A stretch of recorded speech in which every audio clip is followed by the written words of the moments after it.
Zakaria wrote an interesting column, actually a couple interesting columns in Newsweek recently, arguing that, in essence, the United States has been right about the evil intentions of its adversaries, but massively exaggerated their strength, and sort of wondering aloud whether we had overreacted to 9/11.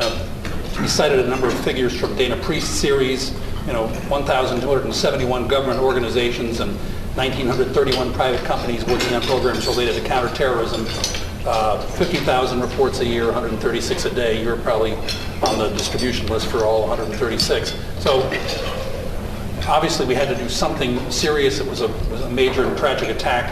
Is it your feeling that there's a need to dial back, or that we have overreacted in any way? No. But I think what we have to recognize is the kind of threats and possible attack tactics we see now are different than 9/11. They're not large, complex conspiracies. They're smaller. They're more diverse. It's not just Al-Qaeda. It's other related groups, new groups that have occurred since then that have been inspired perhaps by Al-Qaeda. It's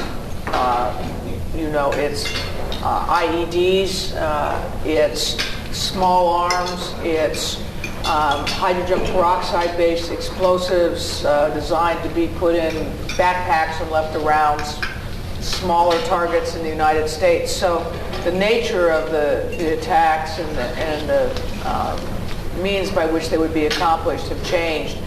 The motivation, the source is there, and you'll get more of this on Wednesday when I testify, but that means that we have to continue to evolve. And we have to continue to be thinking about, well, what makes sense? How do we best minimize risk? How do we make sure that we don't have unnecessary duplication, realizing that duplication, particularly in the intel area, makes sense. There should be some planned redundancy in this area. So I don't agree that this is overdrawn by any stretch. Last question for me.